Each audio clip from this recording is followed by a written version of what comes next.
Among the golden walls of Jerusalem and the battlefields that stained the earth with blood, lived a man few dare to mention. A man whose name is mentioned only once, yet whose honor echoes through all eternity.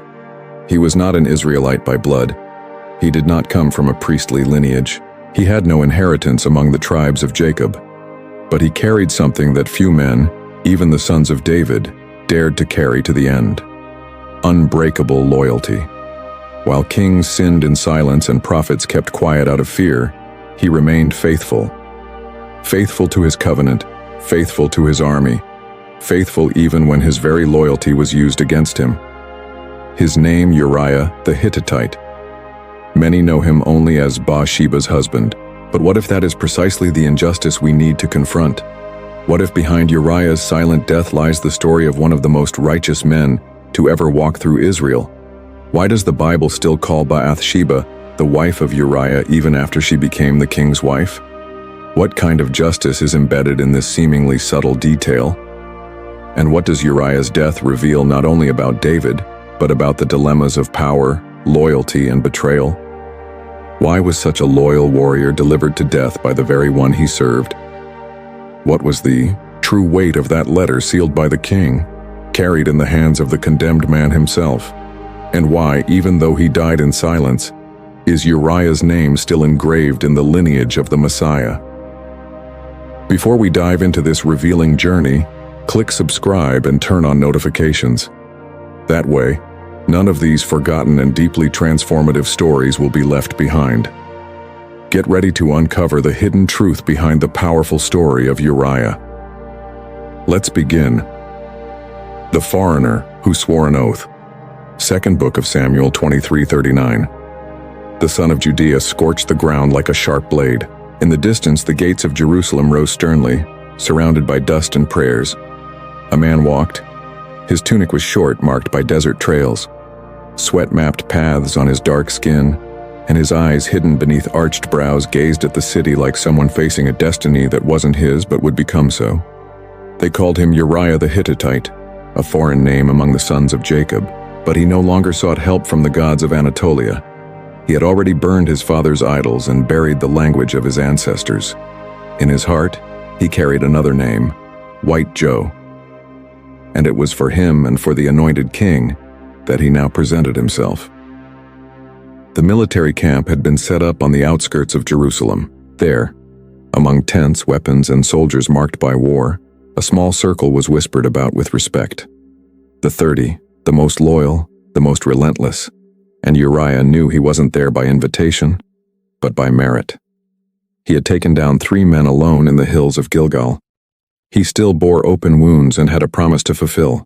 Joab received him with a short nod, his eyes scanning him from head to toe. No words of welcome, just a look that said, "Prove your worth." That same afternoon, Uriah was taken to the armory. He received a shield of Israel, a royal spear, and a leather bracelet bearing the king's seal. His hands, once marked by a foreign forge, now held symbols of allegiance. But what weighed most on his chest wasn't the metal. It was the unspoken vow, loyalty unto death. The following night, King David entered the camp not as an untouchable monarch, but as a warrior among equals. He wore a short tunic, a side sword, and the weary eyes of one who had known both throne and exile. He walked silently among the men until he stopped before Uriah. "Are you a Hittite?" Uriah nodded. "Then why are you among us?" The answer came dry but full of conviction. "Because the God of Israel called me, and because your name, my lord, is a shield for those who come from afar." David kept his gaze steady. Then, without another word, extended his hand. A simple gesture, but in that touch Uriah knew he was accepted. The following months brought no peace. Wars against the Philistines, ambushes in the valley of Rephaim, attacks from each battle proved his name. Uriah wasn't the strongest or the fastest, but he fought like someone with nothing to lose and everything to fulfill. He slept little, spoke less, but his spear always returned stained from combat. He earned respect and something rarer, silence around him, a kind of reverence not spoken, only given. One night by the campfires, They heard David sing a psalm. It was an old song written after deliverance. Many warriors closed their eyes, murmuring with him.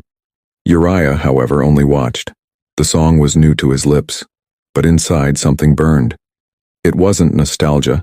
It was covenant. The Hebrews spoke of covenant as they spoke of blood. A pact between man and God, between servant and king. Uriah understood that fighting wasn't enough. One had to belong. So the next morning he made an unusual request to Joab. He wanted to swear loyalty before the priest. The request reached David.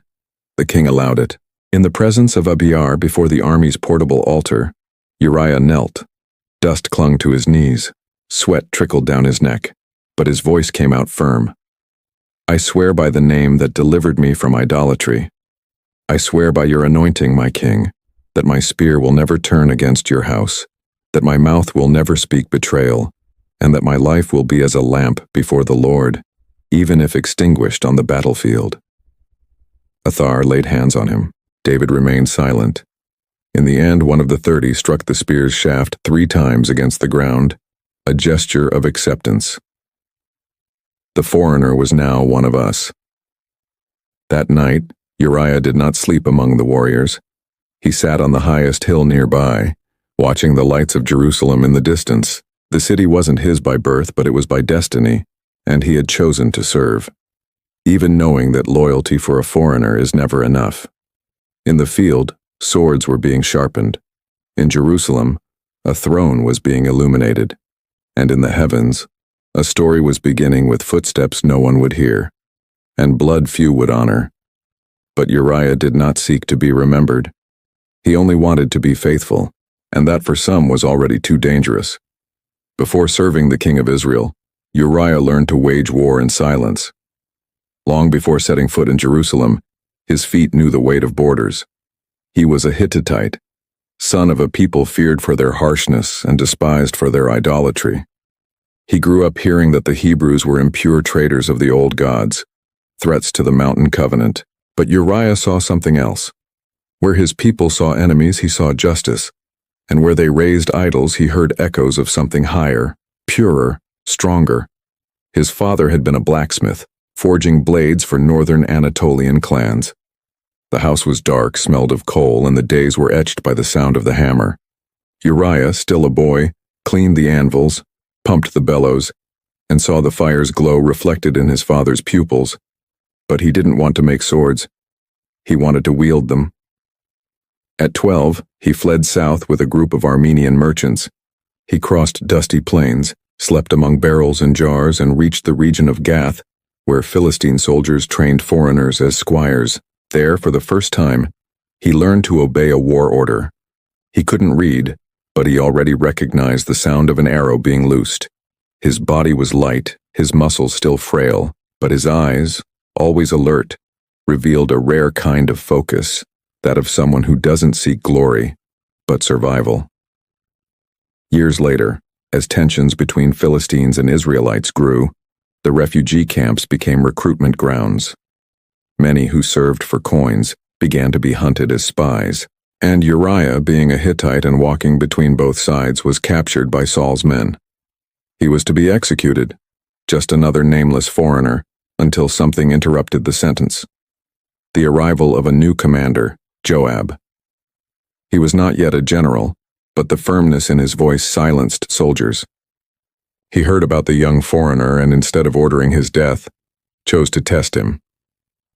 The next morning, Uriah was given a blunt sword and placed against 2 squires, harsh, uneven, dirty, and yet he fought, not with technique, but with restrained fury, as if he carried all his exiles in his fists. Joab watched unblinking. "This one has no homeland," he said, "but he has precision." And with that, he took him in. It was near Hebron that Uriah first heard the name of David, not as a fugitive, but as the Anointed One. Soldiers whispered that the shepherd had slain giants, played harps to calm demons, and that common men followed him by faith, not by pay. That moved him. Uriah did not understand the Hebrew faith, but he recognized one thing: the weight of a name. And David's name seemed to carry something none of the gods of his childhood ever had. On the eve of an offensive against the Amalekites, the men gathered to pray. They all knelt, eyes closed, words murmured toward the sky. Uriah remained standing, arms crossed, watching. One of the veterans pushed him. "Here even foreigners bow." Uriah said nothing, but that night alone, he tried to repeat the words he had heard. He didn't know the proper names, but he spoke as one shouting into a well, "If you really are their God and if you want me, do something." The next morning they escaped an ambush. Uriah didn't attribute it to luck nor to strength, but he told no one. Over time, war commands became discipline. Joab trained his men like a blacksmith shapes a blade. Heat, strike, cold, repetition, silence, blind obedience. Uriah, with his distant origin and heavy speech, was seen as strange, but he was never disloyal, and that among soldiers mattered more than blood. After 3 years serving in skirmishes, he was called for a restricted selection, an elite group that would guard David's flanks in the southern wars. Those who passed would be named among the mighty men. Few knew what that meant. Many would die trying. Uriah passed, not because he was the swiftest, nor the most cunning, but because he was the most consistent. He never broke ranks, never left a gap open, never retreated. When most hesitated, he advanced with a clean face and lowered sword. It wasn't courage. It was resolved. At the end of the final test, before the setting sun, his body covered in dust and dried blood, Uriah heard his name pronounced among the 30. There was no celebration, no wine, just a gesture from Joab. The delivery of a shield marked with 3 notches, a symbol that he was now one of the mighty men. But as he held the shield, Uriah looked to the heavens, and for the first time he murmured something like a thank you, not to Joab, nor to the king, but to that God who had heard him in the silence of Hebron. The sword was now his, but his greatest weapon was still loyalty, and that would be what would begin his downfall. If this content is touching you in any way, take a moment to subscribe, like, and share. Your gesture strengthens this mission. We now continue with the next part of the story. They were names whispered in the palace halls, names that didn't need faces, names that once recorded required no adjectives.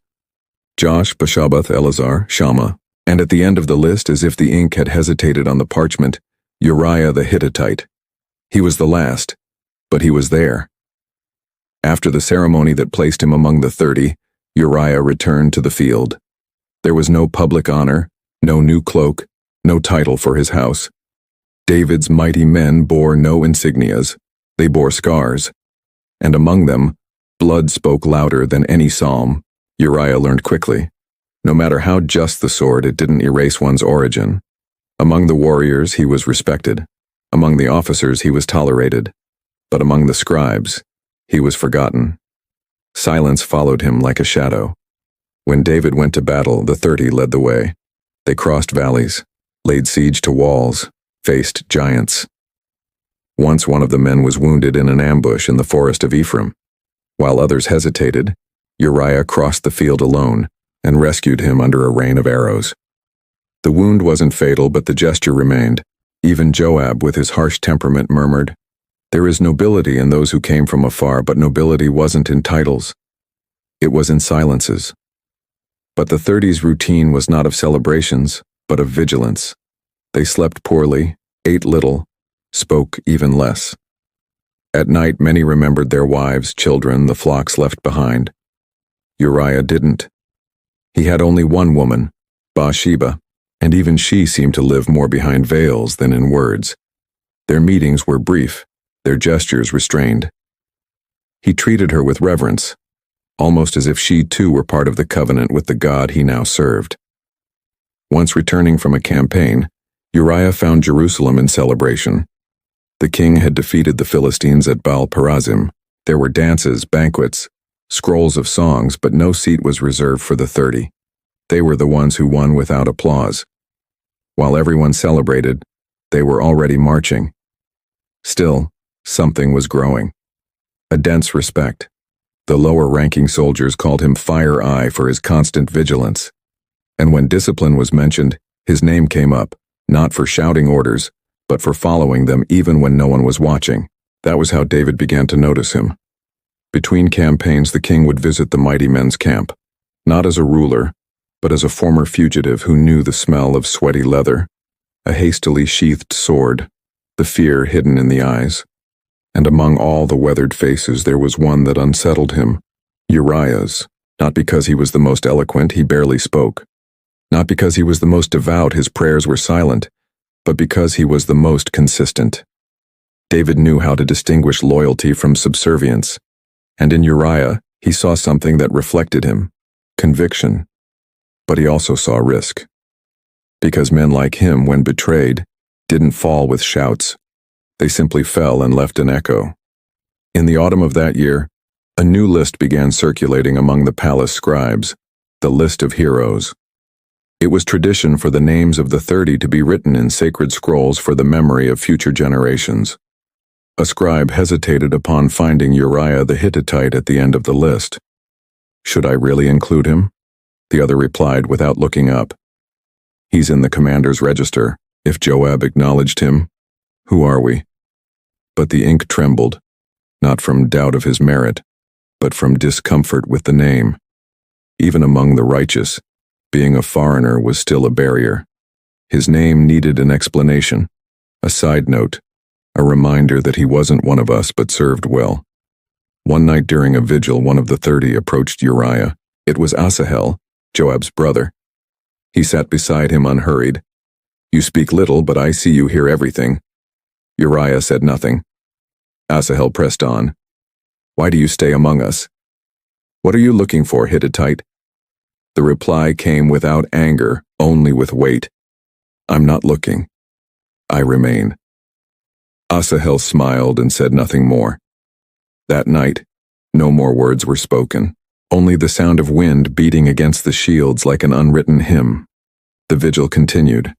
His name was engraved among the 30, but no one dared speak it aloud, because there was something in Uriah's gaze that reminded everyone that the sword is heavy. But there are loyalties that weigh more than iron, and there were kings who knew that. The house was on the outskirts of Jerusalem on a narrow sloped street, where the stones preserved footsteps as if listening to memories. It was made of lime, dark wood, and silence. 2 righteous ones lived there. But no one called, protected by the shade, and at the center silence.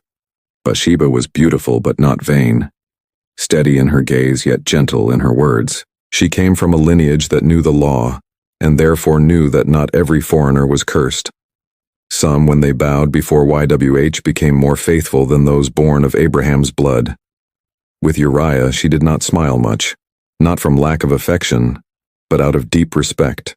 There was something in the way he treated her as if she were a promise, not a possession. He touched her little, just enough. She offered him bread and attention. They slept side by side, but they hardly ever spoke before sleep came. The women of the village talked, such an honorable warrior and still no children. They say he fasts longer than the priests, or maybe he doesn't touch her with desire. After all, he's a Hittite. Bathsheba listened and kept it to herself. She knew a home wasn't defined by the womb. She also knew that Uriah prayed for children but never demanded. She had heard his breathing in the early mornings, his broken whispers. Sometimes he said names, sometimes he only repeated, "Your will, not mine." On days off, Uriah cleaned his weapons in silence in the courtyard. She watched from the shade. No servants, no luxury. But there was a rhythm in the house, like a discreet altar built with habits, not with stones.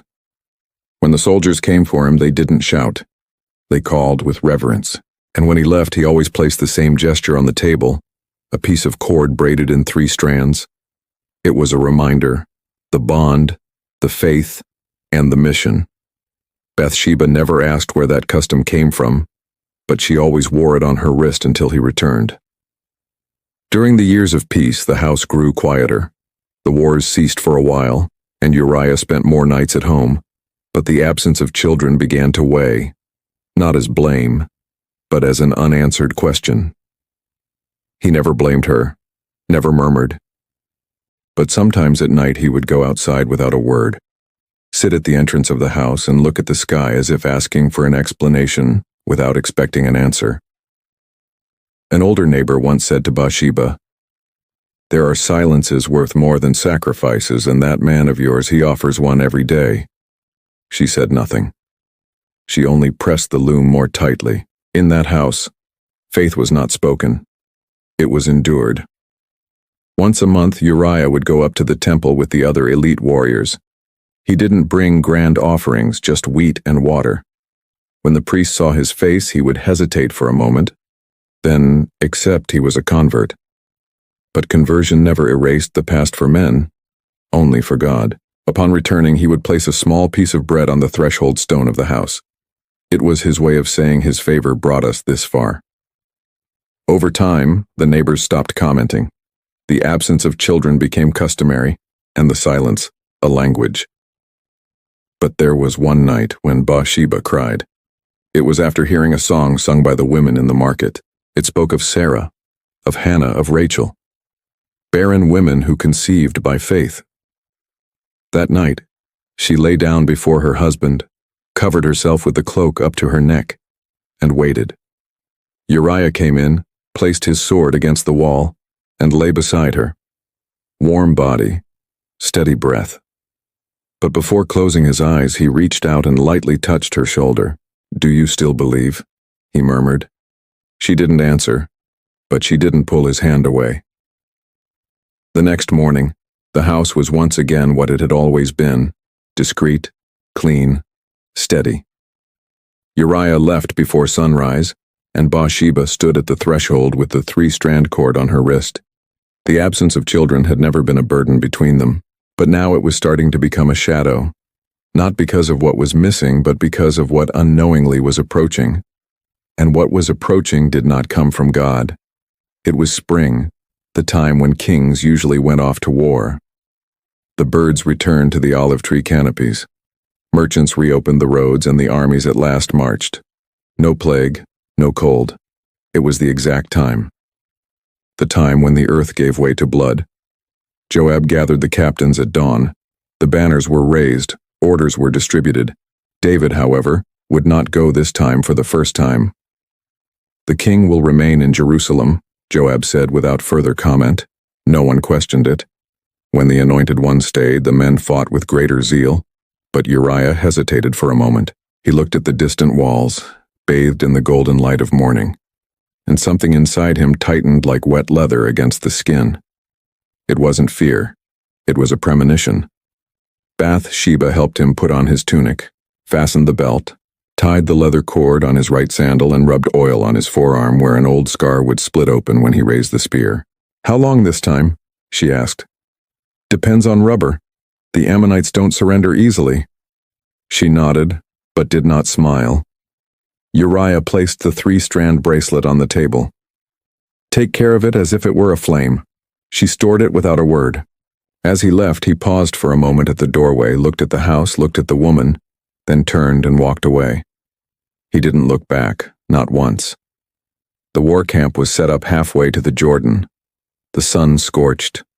Tents rose among rocks and shrubs. The mighty men took position on the southern flank. Uriah was placed at the front of the siege unit. Rabbah was surrounded by high walls, watchtowers, and trained soldiers. The Ammonites were ready, as they always were. Negotiation attempts had failed. Now it was a matter of time, blood, and patience. Joab commanded with eyes of iron. He knew the fortress, knew when to yield, when to strike, but the siege would last days, perhaps weeks, perhaps months. Among the soldiers, Uriah's name was spoken with respect. They called him the Wind Watcher because he always sensed attacks before the scouts, slept little, walked silently among the tents, spoke to few, prayed at dawn, facing Jerusalem. Sometimes in the dark he stared at nothing. As if listening to a voice no one else could hear, one of the younger archers approached on one of those nights. "Do you sleep with your eyes open, Hittite? You don't sleep when the ground speaks." "And what does it say?" "That the enemy is not only in rubber."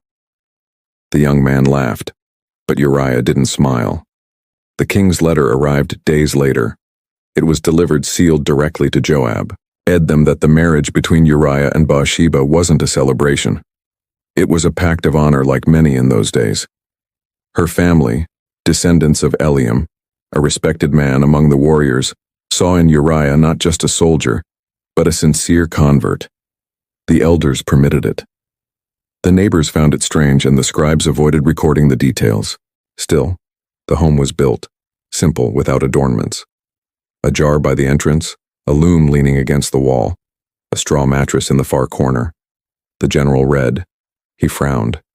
Then he looked toward the siege sector, where Uriah was overseeing the carriers of boiling oil. He called for an aide, whispered something. The man nodded and walked away. That afternoon, Uriah was assigned a dangerous task. "We need you to move forward with a small group to the east wall," said the officer. "There's a breach being tested. We need sharp eyes." Uriah asked no questions. He simply nodded. He gathered 6 men.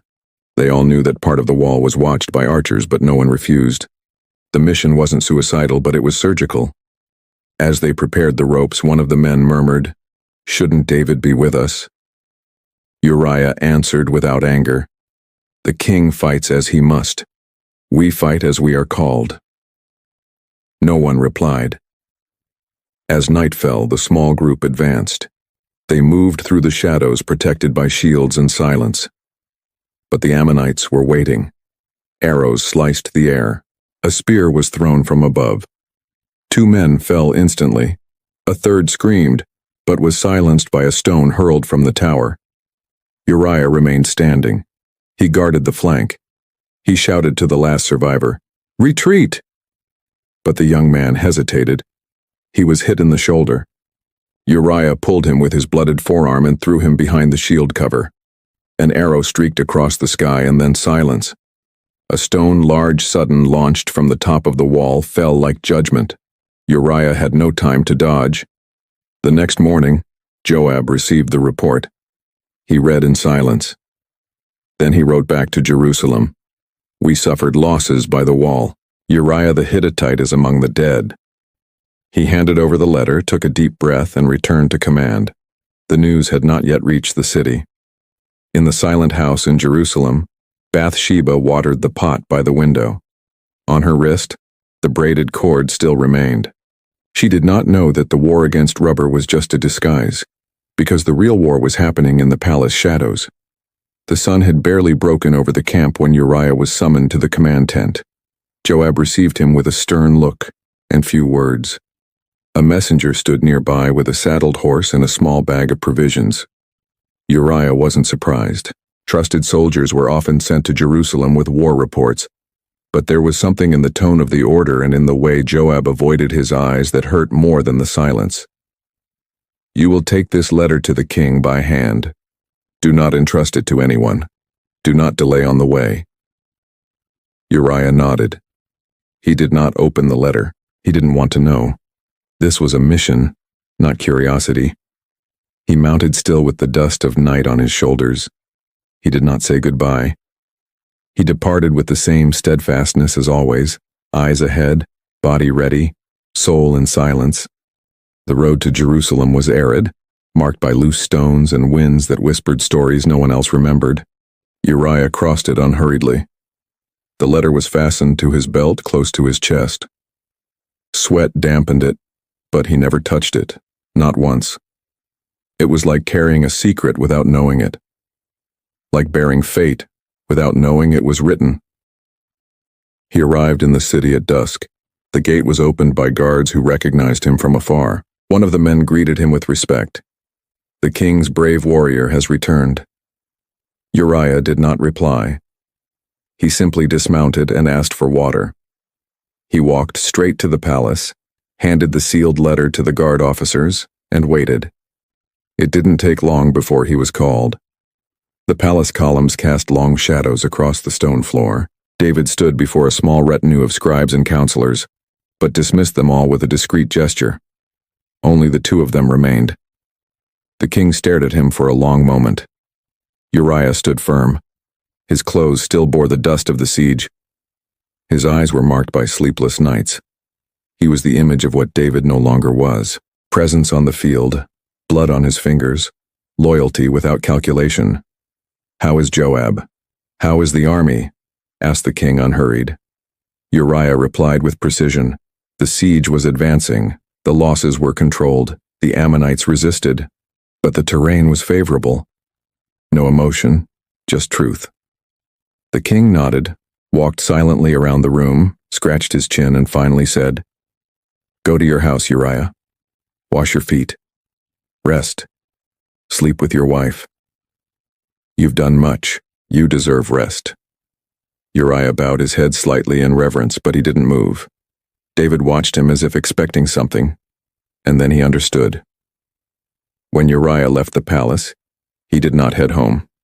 He went to the servants' quarters where soldiers and slaves slept on makeshift mats. He lay down there without warning, without explanation. One of the men approached. "Aren't you going home?"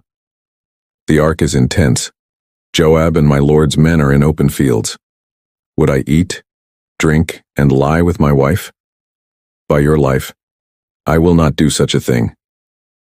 The word spread and reached the king's ears. The next morning, David called him again. They served him wine, good meat, a meal he hadn't tasted in a long time. Uriah ate modestly, drank little, and at the end, when the king once again suggested he go rest at home, he simply thanked him and returned to the same place as the night before. He slept among the servants, covered by his thick cloak, eyes turned to the starless sky. On the third attempt, David ordered more wine, doubled the amount, laughed loudly, toasted with him, told stories of the past, recalled old battles, tried to draw him in with memories of glory days. Uriah smiled once, then fell silent. At the end of the night, the king thought he had won. But when the first rays of dawn touched the palace steps, Uriah was still there among the others, lying like a servant, covered in honor and sand. That was it. The sand would not leave his feet, nor the honor his soul. Inside the palace, the king clenched his fists. The plan was failing. Uriah's loyalty stood like a wall. He would not be bought with wine.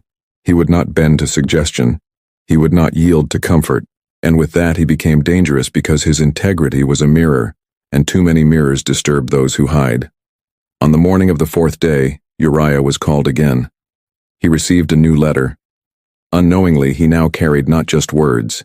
He carried his sentence, but he didn't know it yet. And as he walked back to the camp with the sealed scroll against his chest, the sky seemed quieter, as if the earth itself refused to warn him. But Uriah needed no warnings. He only needed to fulfill his mission and die faithful. The wine was still trickling from the silver jars when Uriah rose from the table. The room was dim. Servants withdrew with quiet steps, and the king's eyes followed him in silence. There was no explicit order, no shouting, no threats, only suggestions dressed as generosity, the kind of kindness heavier than steel. "Go to your house," the king had said. "Wash your feet. Rest with your wife. You deserve it. You have been faithful, and faithfulness deserves comfort." Uriah had bowed his head in thanks, but his feet did not take him back to the house where Bathsheba waited. They took him to the lower gate of the palace where the king's servants slept wrapped in cloaks scattered across the cold ground. He chose a corner near the wall, laid his sword beside him, and lay down. No words, no explanations, only conviction. The dawn dragged on, wrapped in dry wind. Uriah did not sleep, not out of suspicion, but out of honor. He felt his eyes closing, his body tired, the sand under his skin, but he remained alert, as if the earth itself demanded his watch. In his mind, images of rubber still pulsed, the cries of fallen men, the dry sound of hurled stones, the smell of blood in the sand. His brothers in arms were there, and he here with wine in his stomach and silence on his lips. The contradiction burned more than the campfires. No, he could not give in. At sunrise, the guard servant found him awake. Uriah greeted him with a short nod and walked to the well to wash his face. The cold water awakened his hands. The day began, and with it, the second invitation. The king's messenger arrived without delay. Another meeting was scheduled, another meal prepared. The king wanted him at the table again. David received him with even gentler words, spoke of past victories, of wars won side by side, recalled old fields' ambushes overcome, Even told a funny story about one of the mighty men who got lost during a siege and woke up inside an enemy tent. Uriah chuckled quietly, not out of obligation, but out of respect. He still believed in the king, still served with sincerity, but the sweet words did not change his essence. After the meal he declined the extra wine, thanked the hospitality, and once more walked to the lower gate. He lay down among the servants, the same corner, the same posture, the same silence. One of the men approached that night puzzled. "Why don't you go home, Uriah? She's there waiting for you. Because her name is safe and the names of my brothers are not. But the king told you to go." The king commanded, "But the war is not over, and I was called to it, not to rest." The next day David insisted a third time, now with more wine, now with a broader smile, now with a fuller table. The gesture was no longer cordiality, it was strategy. David needed Uriah to go home, needed to hide something, but Uriah didn't know, and perhaps that made him even more dangerous. He ate, drank a bit more than usual, but he did not let himself be swayed. At the end of the night he left in silence. One of the servants tried to stop him. "Just for this night, warrior. Tomorrow you return to the front line." "Why deny yourself comfort?" "Because some comforts become betrayal," he replied flatly, and vanished into the darkness of the lower courtyard. On his last night in Jerusalem, Uriah wrote a small prayer on a piece of linen cloth. There was no ink. He used charcoal from the brazier. The handwriting was firm, almost military. It wasn't a long prayer. It said only, "If you fall, let it be standing. If you are called, let it not be through shame. And if your name is forgotten, let your integrity remain before the Most High." He folded the cloth, placed it in his belt, and closed his eyes. The next morning he reported to the palace. David received him quickly. No questions, no more hospitality. Just handed him a new letter, sealed, direct. "Take this to Joab. Deliver it by hand." Uriah nodded, received the letter with both hands. As one receives a decree, he didn't know its contents, didn't think to open it, wouldn't dare. To him, a word was duty, a mission was honor, trust was everything. As he left, he crossed the streets of Jerusalem without looking to the sides. He carried on his chest what he believed to be a military plan, but it was a sentence. His faithfulness had made him a shield, and now the shield would be used against him, but he would never know. Never. Because the response of the righteous is not in cunning, it is in surrender. Even when surrender leads to the end, the royal seal was still warm when Uriah tucked it under his tunic. The red wax held the scroll tightly. David's crest was unmistakable, the spiral harp and the intertwined crown. He did not read it, did not consider it. Some orders were not to be questioned. A letter from the king was a pledge of trust, and to a man like Uriah, trust was worth more than explanations. He mounted before sunrise, crossed Jerusalem's gates with the firm steps of one returning to war with new direction. The streets were silent. The city slept, his house as well. But he did not look back. The road was long but familiar. The wheat fields were already beginning to yellow. The Jordan sparkled in the distance like a thread between two kingdoms. Uriah saw the world in straight lines, mission, honor, destiny. The past stayed behind. The future was only obedience. But that day, for the first time, he felt the weight of the scroll against his chest in a strange way, as if something there was slowly burning. And still, he did not look. Two support soldiers crossed paths with him and greeted him. "Are you carrying a new strategy from the king?" one asked. "I carry what was given to me." "You look heavy." "It's the dust of the road," he replied. But it wasn't just the dust. He reached the camp on the third day. The men were already expecting him. Joab was in his tent studying maps and reports. When Uriah entered, the general looked up. He did not smile, just extended his hand. Uriah took the scroll from his belt and handed it over in silence. Joab broke the seal in front of him, read with tense eyes, his face unchanged, folded the scroll slowly, then nodded. "You have been faithful as always." Uriah said nothing, just waited for new instructions. But Joab gave none. "Go to your unit. You will have new orders at dawn." He nodded and left. Night fell cold over rubber. The fires cast distorted shadows. The men whispered about the coming attacks. Uriah walked among them as usual. No haste, no fuss. He felt strange, but not afraid. There was a fog in his mind, as if his spirit already sensed the shape of what was coming, even without knowing. Meanwhile, Joab read the letter a second time. Now alone, the text was clear. "Put Uriah at the forefront of the fiercest battle and withdraw from behind him, so that he may be struck down and die." Words of a king, signature of the anointed. But Joab was a man of war. He knew orders didn't always come clean. He knew the mud of palaces stained even the oldest shields. And still he prepared the plan. At dawn, the attack would target the eastern side of the wall. It was the most fortified area, guarded by double towers. No sane commander would attack there. But Joab disguised the order as a risk assessment. He summoned a light shield unit at its center. "Uriah, you will lead the group, brave one. We need to test the wall's limit." Uriah nodded.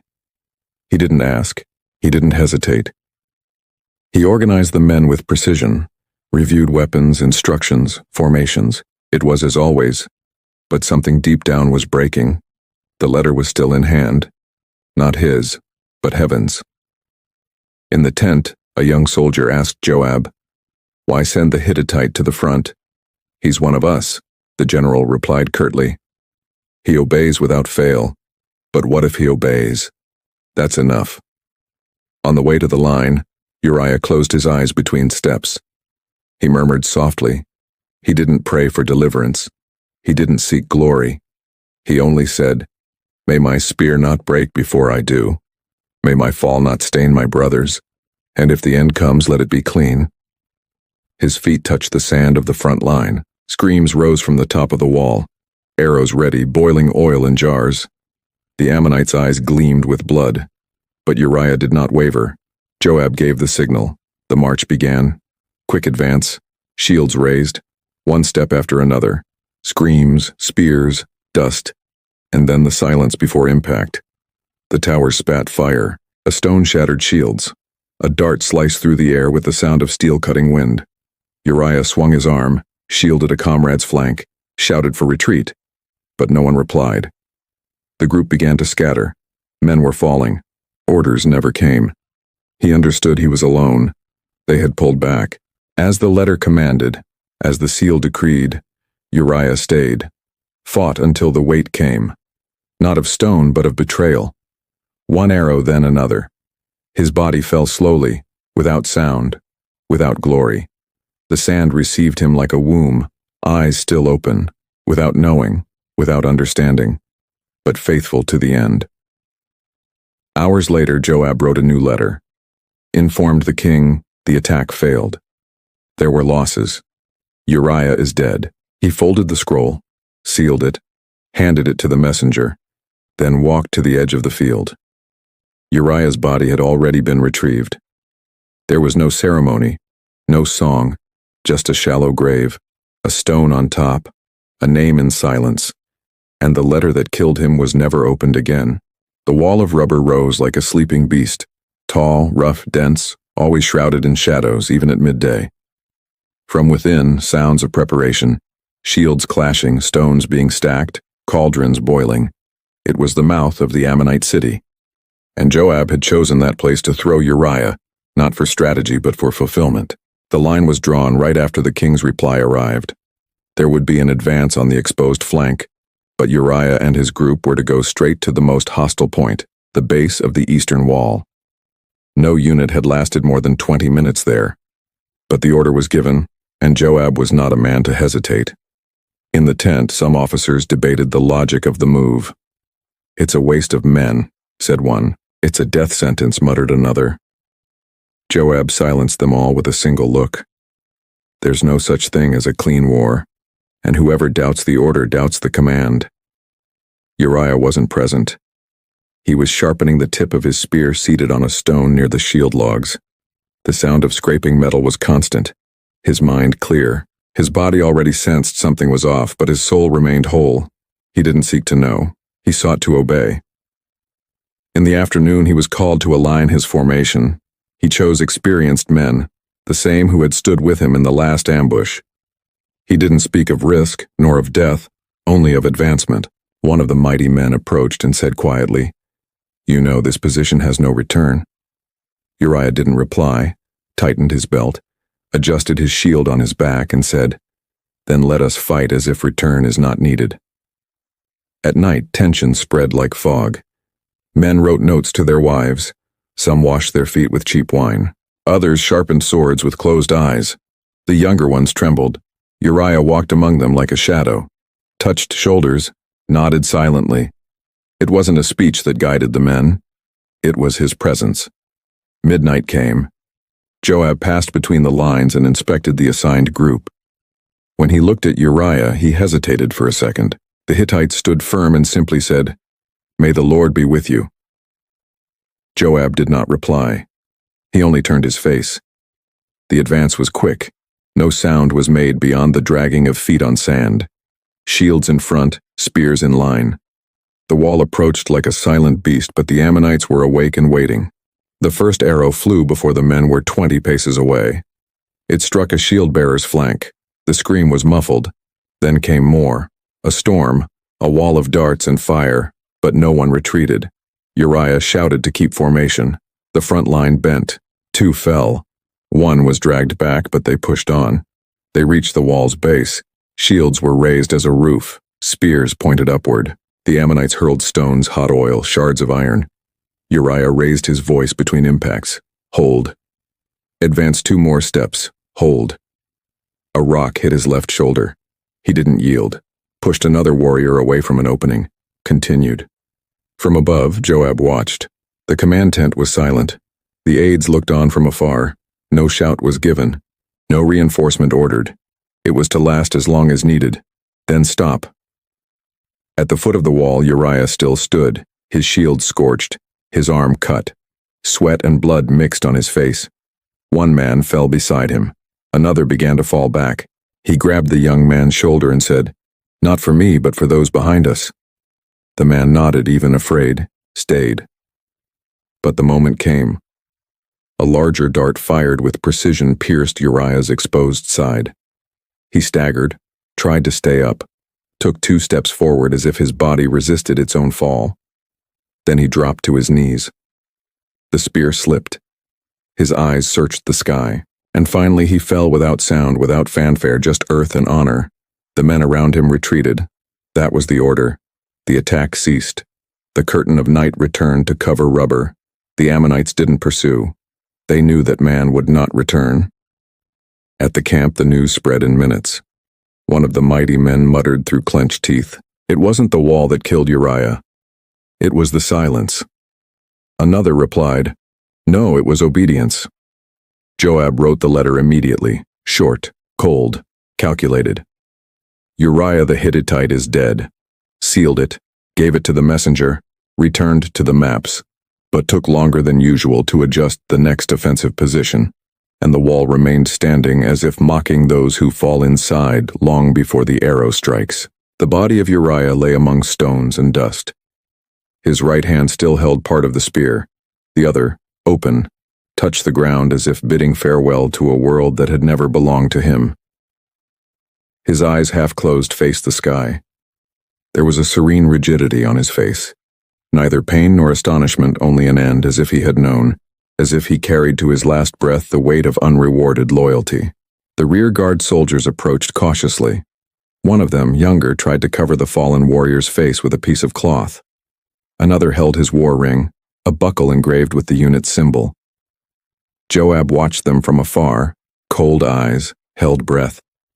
He approached slowly, knelt down, fixed his gaze on the man who had carried his own sentence on his chest, and said without raising his voice, "May your blood be light upon us."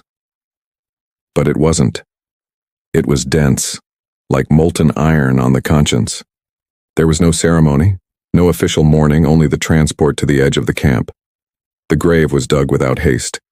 2 soldiers lowered the body, 3 stacked stones, no name engraved.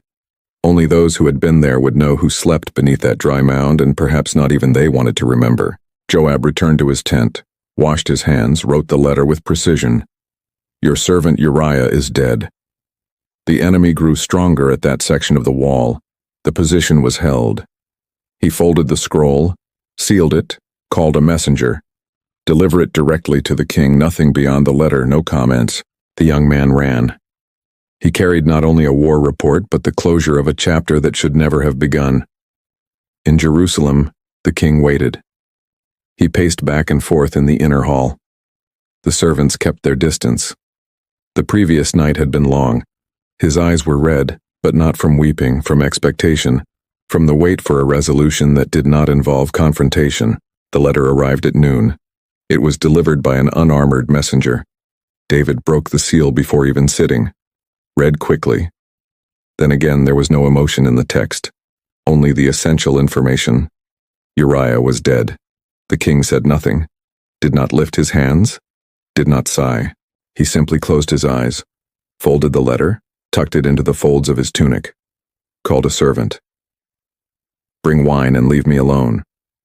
He drank slowly, did not toast, did not murmur guilt, but also did not celebrate. It was done.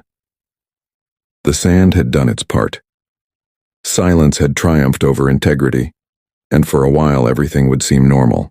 At Uriah's house, the news arrived in the form of absence.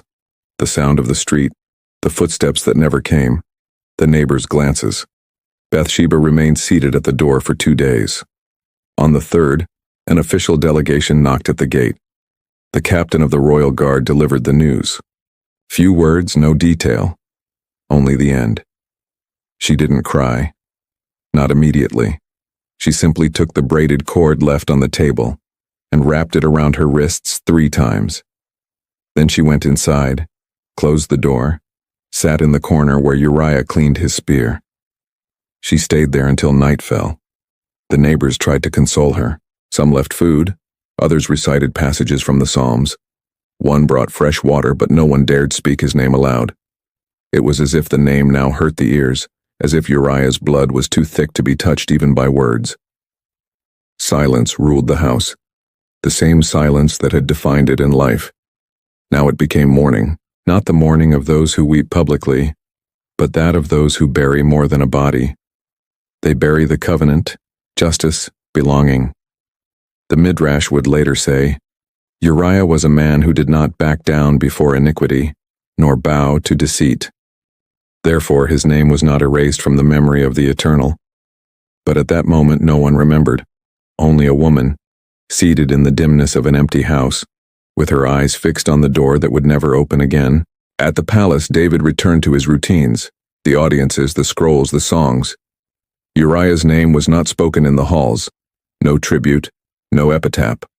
But every time he passed by the terrace, his eyes for a moment would turn from the horizon. The sand held the blood. The battlefield went on.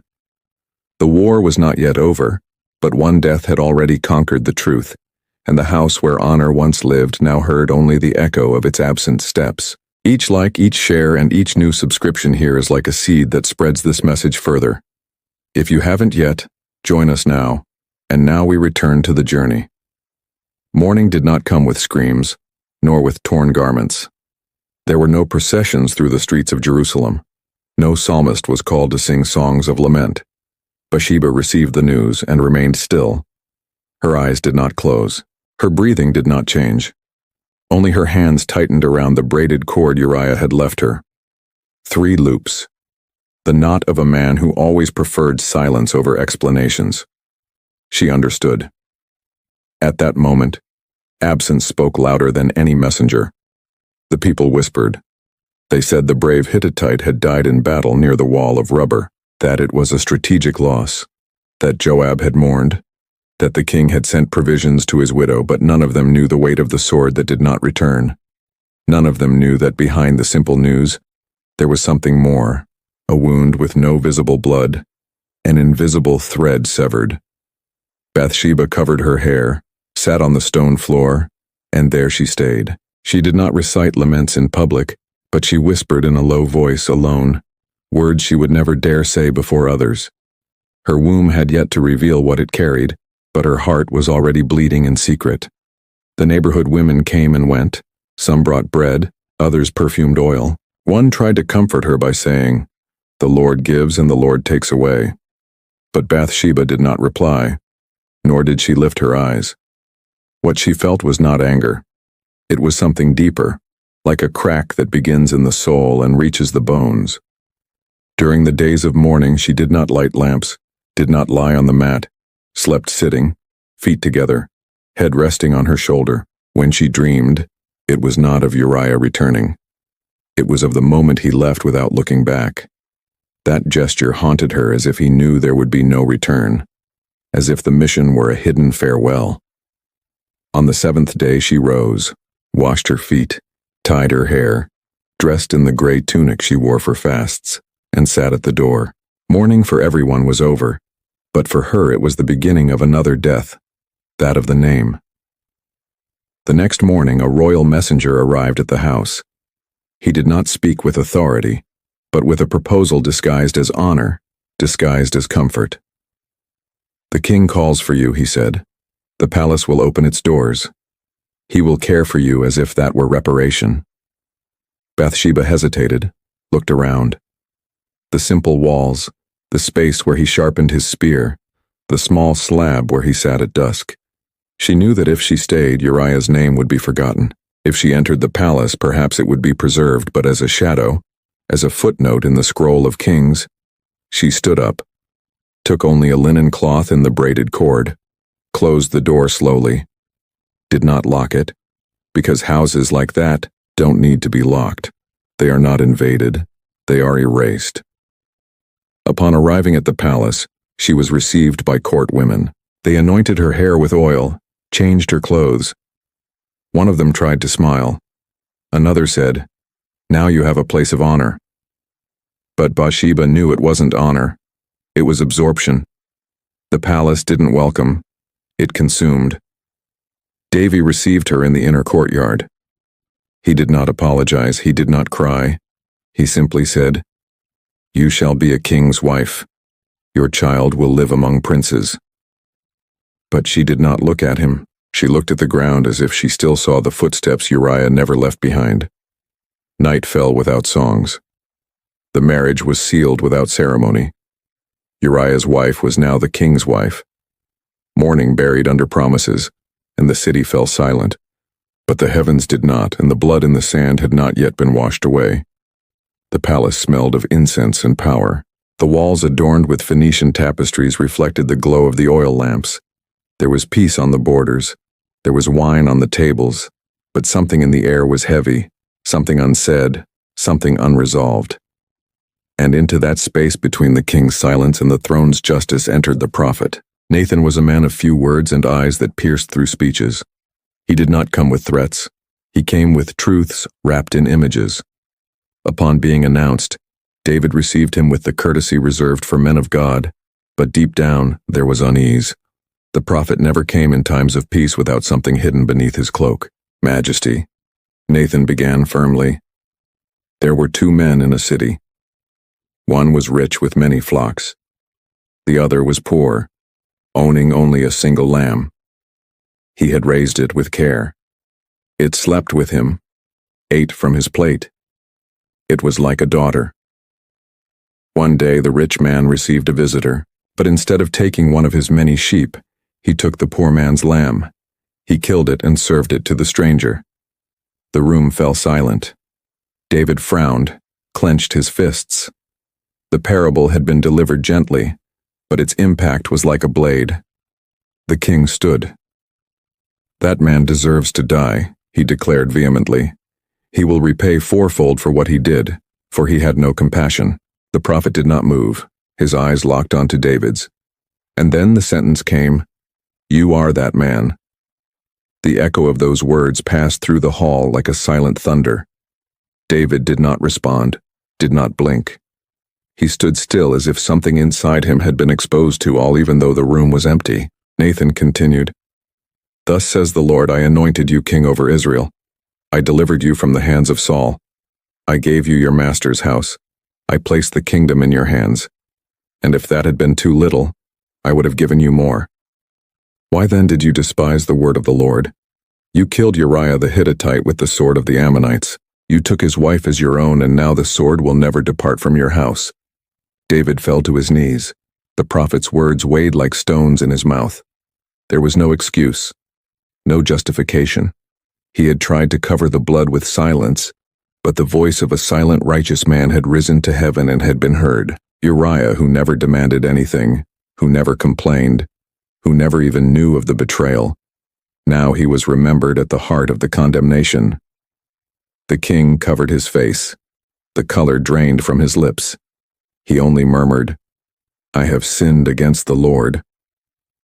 Nathan approached, placed a hand on the shoulder of the man who had once been the singer of Israel. "The Lord has also forgiven you. You shall not die. But the child born of this union will not live." Outside, the city carried on. The markets filled with voices. The temple welcomed pilgrims. But inside the palace, the king fasted. He had stolen the poor man's lamb, and now he felt the weight of wearing a crown stained with guilt. The parable had been brief, but the truth it contained was irreversible. Uriah was dead, but his life hidden within the lamb's story now burned in the king's heart like a blade. And no song written by David, no chant, no psalm could undo what had been done. God's justice does not scream, but when it speaks, no one can silence it. The scroll was rolled up slowly. The scribe sighed, dipped his quill into fresh ink, and scribbled the end of the list in smaller letters.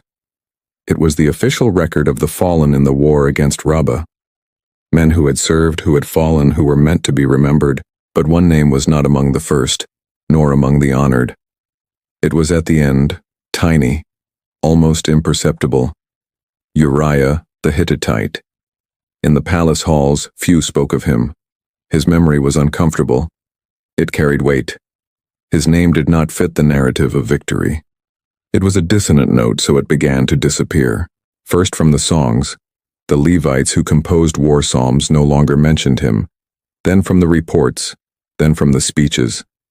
The mighty warriors still murmured his story among themselves, but in hushed tones, as if the very wind compelled them to whisper. David avoided the subject. Since the confrontation with Nathan, his soul was wounded, but politics demanded action. There were wars, alliances, judgments. Uriah's name could not appear because where his name surfaced, the king's shadow surfaced too, and the throne cannot be overshadowed by ghosts. Josephus in his writings would later say, "There are dead who do not rest among the forgotten, but among the righteous without gravestones." He referred to men like Naboth, betrayed by Ahab, like Zechariah murdered in the temple, like Uriah the Hittite, not for infidelity, but for justice. In the field where he was buried, the small pile of stones began to crumble. Strong winds, rain, abandonment, no visits, no psalms sung. And yet there was a silence there that hurt more than noise, a kind of invisible presence, as if the earth still refused to fully swallow that name. Some soldiers who had served with him tried to keep his memory alive. One of them, named El. "Here lies the righteous man who never sold what was his." The next day, the inscription was erased. No one confessed. No order was issued. It simply disappeared. Bathsheba, now in the king's house, kept the braided cord hidden under her garments. It was the only item she still carried from the man who had taught her the weight of honor. She never spoke of Uriah in front of others. She never demanded justice, but her eyes, every time they met the king, said what her lips dared not. "He still lives in me." Little by little, the boy grew in her womb. The people whispered he was the king's son, but the elders remembered, and that was enough. At the war feasts, David tried to sing new psalms, songs of deliverance, of victory. But one line always caught in his throat. Something was always missing, as if a note had been removed from the melody of justice, and he knew the name of that note, even if he would never speak it aloud again. In solitary nights, the king would walk across the terrace. From the same place where he had seen her bathe, he now looked to the horizon in search of peace. But he found only echoes, not of Uriah's voice, but of his absence, because there are silences that scream. And this one was constant. Flavius Josephus would write, "David, being a man after God's own heart, committed only one unforgivable sin, and he never escaped it in life. That sin had a name, had a face, had a body, and it lay beneath a pile of stones, without a gravestone, without lament, but never without justice. Among the mighty who kept fighting, few spoke openly of him. But in every formation, when the right flank seemed weak, someone would murmur, Uriah would hold, and the others nodded, as if his absence still guided their shields. The scribes, when drafting the scroll of sacred names, hesitated at the end. They wrote the 30, the leaders, the martyrs, and upon writing Uriah the Hittite, some did so in smaller letters, others in larger ones, but all did so out of duty, not recognition. And even so, he was there at the end of the list, but at the forefront of justice. But the boy was born in silence. He did not cry loudly. He did not move his arms with strength. His breathing was weak, his body small, his skin too pale for a newborn. The maidservants exchanged glances. The palace, which should have pulsed with the arrival of an heir, fell into a state of restrained vigilance. Bathsheba said nothing. She stared at the stone ceiling as she felt her womb still ache. She knew from the beginning, since the early days, something had felt absent, as if life had entered the body with an expiration date. David approached the bed. He looked at the boy in the nurse's arms. His face was delicate, but his eyes would not open. He tried to touch him. The child stirred but did not respond. The king stepped back. He said nothing. He simply left the chamber and removed the royal mantle. He changed into plain garments, went down alone to the stone floor and lay there face down in silence. In the days that followed, he fasted, touched no food, not even water, slept little. His prayers were not voiced aloud. They were sigh, whispers, muffled groans. No one dared interrupt.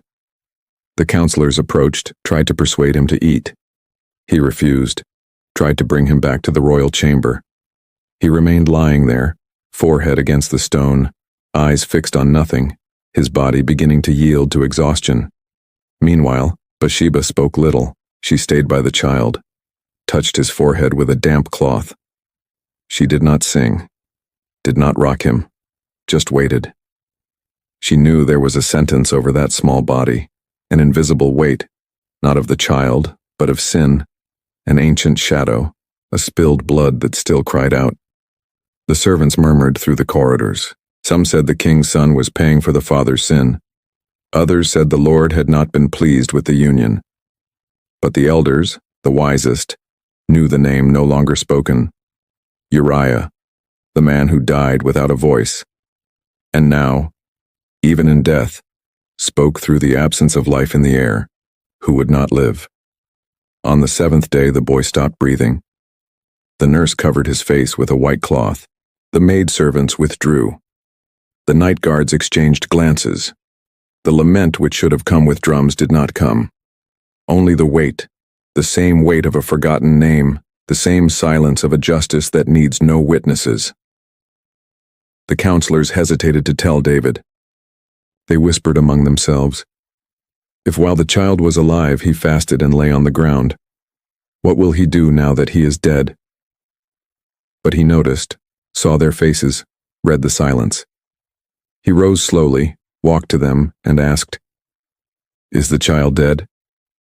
"Yes, sir," they replied, eyes lowered. Then David did what no one expected.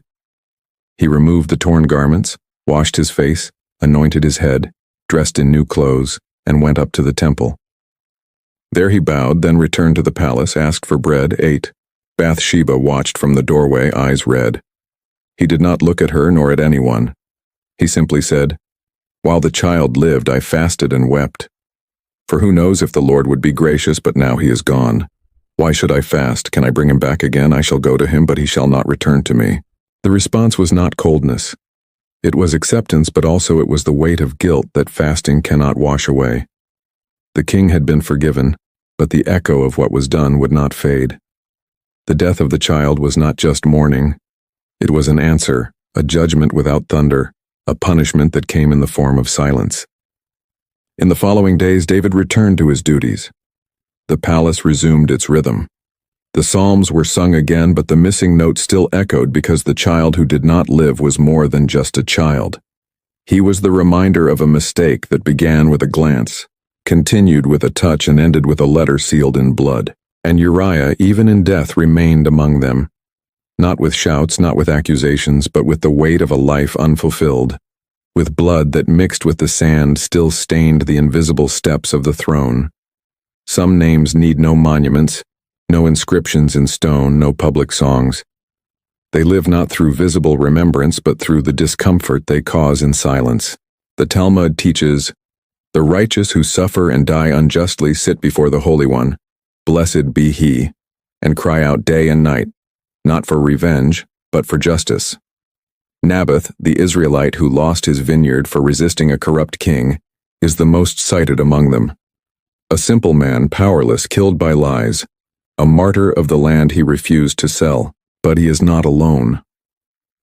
There are others, and among them is Uriah. No one in the temple spoke his name in prayers. No sacred scroll bore his full story. But among the men who knew the narrow path of truth, among those who sense that some deaths carry more weight than others, Uriah was remembered as a symbol, as a wound, as a silent prophecy. Once a young scribe asked an elder, "Who are the true martyrs of Israel?"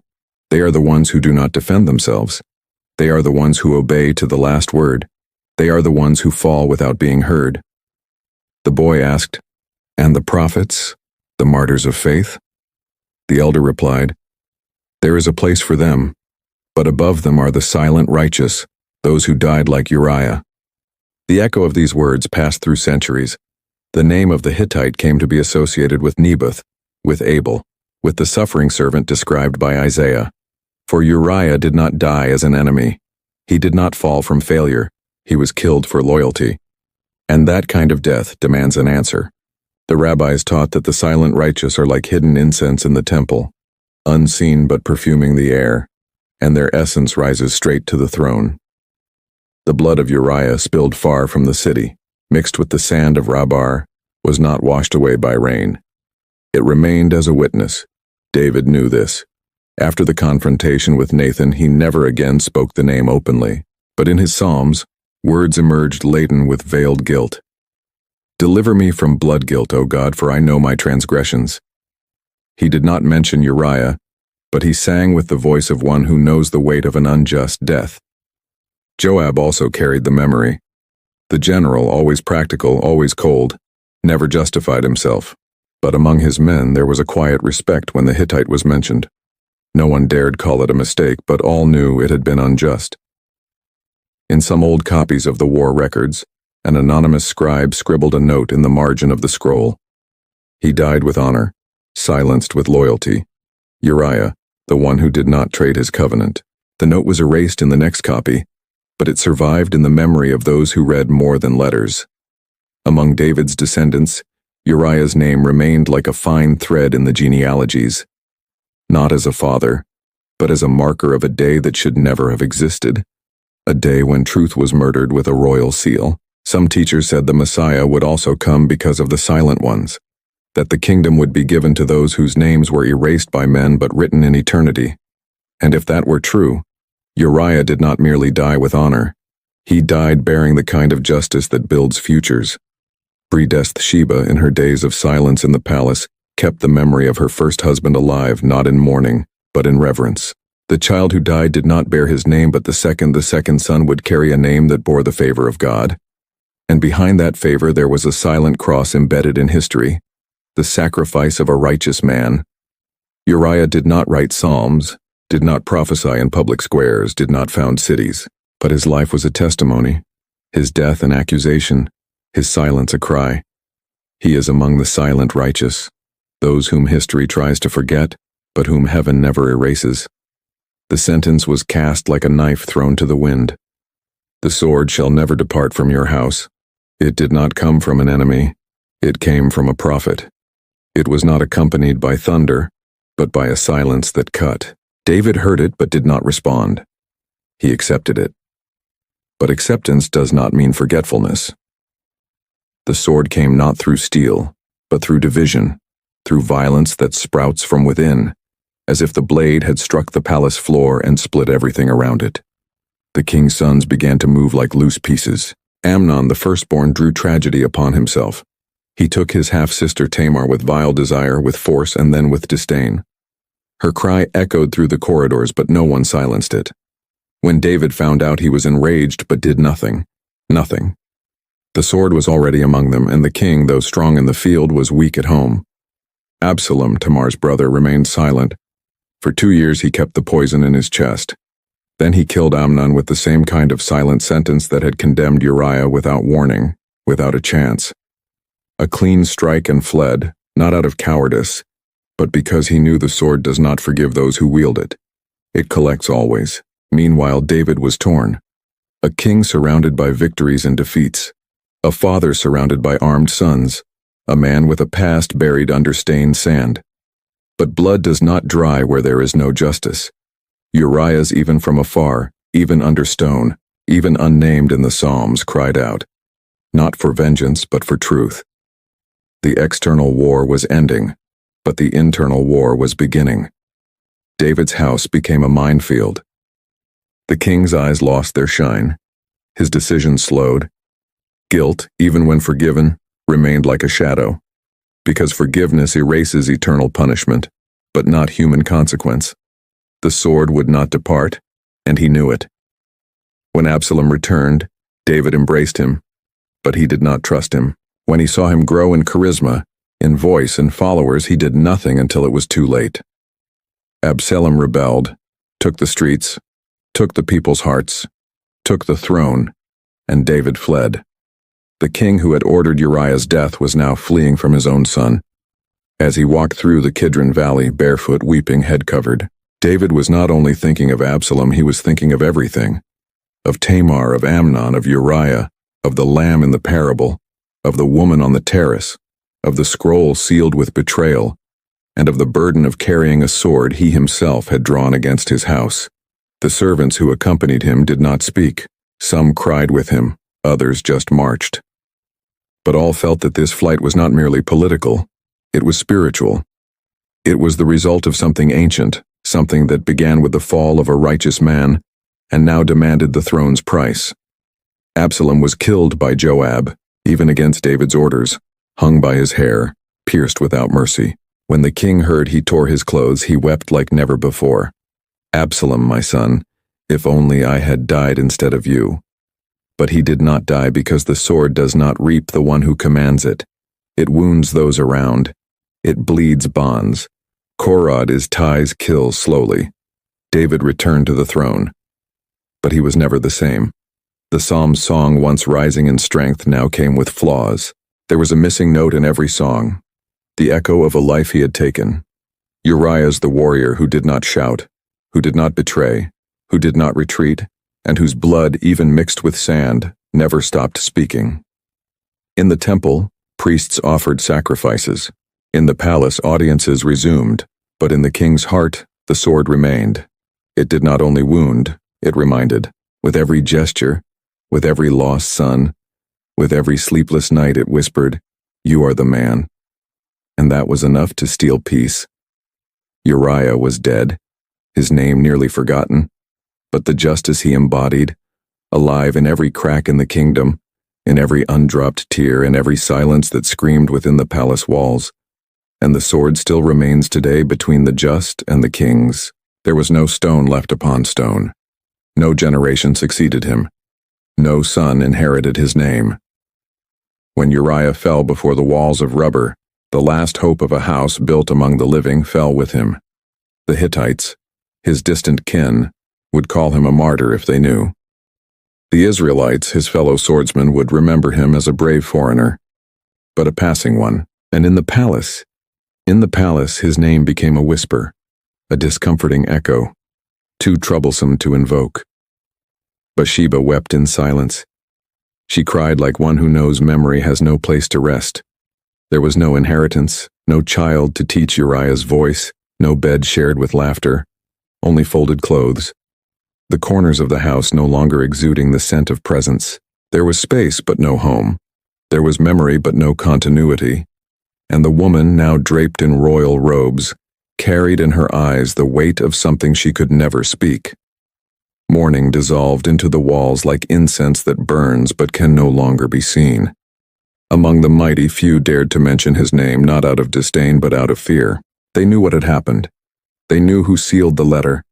They knew who delivered it. They knew what was expected of them: loyalty to the crown. And when loyalty conflicts with truth, silence becomes the only safe wall. Joab knew, and so he kept silent. Eleazar, son of Dodai, knew, and so he kept silent. Even those who loved Uriah kept silent because his name now wounded, because his absence screamed louder than his voice ever had. Some scribes recorded the list of the 30, and there he was, the last name, Uriah the Hittite. No details, no recorded deeds, no songs, just presence like one brave enough to be there, but too foreign to remain in the praises. Even so, attentive eyes saw beyond. They knew that names at the end of the list do not mean absence of glory. They knew the ink on the scroll does not measure the soul's weight. Bathsheba became pregnant again, this time with Solomon. The boy grew strong, wise, distinguished, but he was not Uriah's son. He did not carry his blood. He bore another name, another destiny, another throne. And although there was blessing upon that child, there was also an unnamed wound in David's halls. What was lost cannot be rebuilt. What was silenced does not return in voice. And the house Uriah never had became a symbol of what is destroyed by impure hands. Some elders in Jerusalem still remembered him. They recalled his way of walking, straight, precise, his borderland eyes, the way he cleaned his blade after battle, without haste, without pride. They said he spoke little, but when he spoke, everyone listened. They said his honor made others uncomfortable, that his integrity made others feel small, and that perhaps for this very reason, he was chosen as a victim, because the presence of the righteous exposes the silence of accomplices. History gave him no descendants, but gave him something deeper, the right to be remembered not by bards, not by festivals, but by souls who know the pain of the wronged, by soldiers who die unnamed, by homes never built, by promises silenced in another's mouth. And so, even without an altar, without children, without a statue, Uriah remained like a thorn in the conscience, like a dissonant note in a royal psalm. Bathsheba, in her final years, spoke little of him, but every time she touched the stone parapet in the house's shadow, the same one he leaned on when returning from war, her eyes drifted to an invisible point. It was never forgetfulness. It was restrained memory. Old pains are not exposed, they simply live folded within the chest. Uriah's lineage ended with him, but his memory crossed time. Because there are stories that need no heirs, it is enough that they exist, that a scroll records them, that a heart preserves them, that blood cries out, and Uriah's blood still cried out. First Book of Kings 1:14. The cold entered the palace as if the stones breathed time. David, once warrior, psalmist, and king, was now just a man surrounded by blankets that did not warm. Servants came and went, bringing balms and perfumes. But what he lacked was not fragrance. It was presence. It was forgiveness. It was rest for the soul. The years had taken his vigor, and with it the voices of his friends, the companions of the fields and caves, the musicians who followed him, the warriors who marched in his defense. Many now slept in the dust. Others had gone silent inside. Old age steals not only the body, but also the echo. Among the many names no longer heard, one hovered invisibly over David's days. Uriah. He was not spoken of. No memories were shared. No prayers mentioned him. But he was there in the silent hallways, in Bathsheba's veiled gaze, in Solomon's eyes, in the scars the king hid beneath heavy robes. Because some guilt does not bleed, it weighs. The palace counselors brought a young virgin to care for the king. Her name was Abishag, beautiful, submissive, pure. Her body was warmth for his flesh, but no warmth was enough to touch repentance. David received her with respect, but not desire. The eyes that once wandered from the rooftop toward Bathsheba were now dull. They had seen too much. They had wept too much. They had silently carried a name no one dared to mention. David's room was spacious, but his thoughts grew narrower each day. He murmured psalms. He remembered the old days when songs flowed from his spirit, and the Lord responded with thunder and victory. But now silence was his only answer. Not because God had left, but because the wound that bled inside had never been brought to light. Uriah was still somewhere within him, not as an accusation, but as an absence. As an ellipsis, Solomon grew, surrounded by counsel and suspicion. Adonijah, another son of David, plotted in secret, seeking succession, and amid the struggles for the throne, the past cast its shadows. It was as if the royal house had been built on uneven ground. Something was crooked in the foundation, and everyone knew no foundation holds firm upon silence. Bathsheba avoided the king's eyes, not out of hatred, but out of memory. Between them stood a dead child, a dead husband, an unspoken promise, and a chasm that time had not closed. David loved Solomon, but the blood linking him to his mother bore another name. And that name, Uriah, echoed every time Solomon crossed the throne room. Because even in absence the righteous remain. David did not cease to reign. He still judged, still composed, still dreamed. But there was something different. His psalms became more intimate, more confessional. He spoke of the valley of the shadow of death, of a contrite spirit, of the sacrifice God does not despise. And though Uriah's name never appeared in those lines, it stood behind every verse crying out for mercy. Because true repentance transforms even poetry, the people continued to acclaim him. David, the poet king. David, the chosen one. But in the hearts of some elders, a question persisted. What might have been if Uriah had not died? What man might he have become? What children might he have left behind? What legacy might he have built? It was a question no one asked aloud, but it lingered in the eyes of those who saw the sealed letter, of those who witnessed Uriah's upright stance even in the face of betrayal. At the end of his days, David ordered Solomon to be anointed. He gave him instructions. He gave him wisdom. He gave him the throne. But he did not give him Uriah's name. He did not speak of him. He did not publicly acknowledge the innocent blood.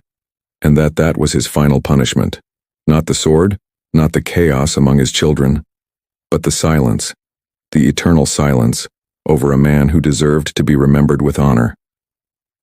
When David closed his eyes for the last time, Jerusalem prepared for mourning.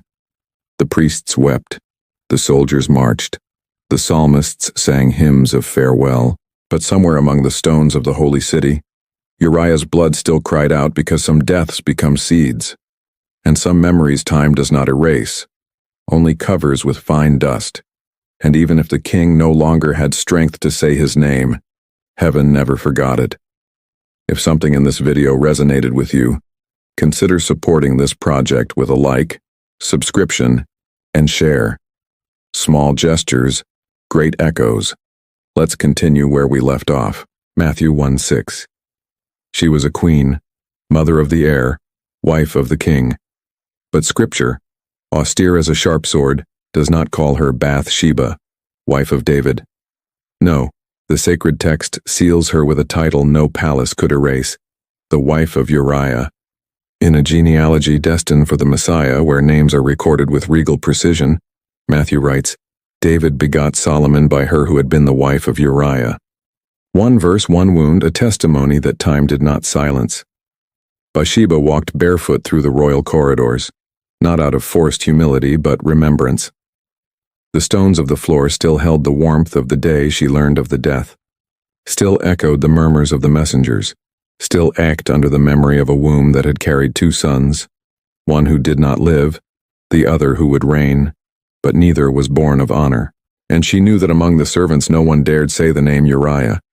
He was a ghost of nobility, a specter hovering among embroidered curtains and perfumed baths. David had taken everything, the house, the bed, the wife, but he had not taken the right to rewrite what heaven had already recorded. Because when God inspires Scripture, he does not conceal error. He reveals it with surgical precision. And so, 1,000 years after the tragedy, In the first chapter of the Gospel, Uriah's name remains as a seal of justice that no crown can strip away. Bathsheba aged in silence. She was not forgotten, but she was feared. Her gaze weighed more than her words. Her silence spoke louder than the songs of the virgins. She knew her position was not a conquest, but a consequence.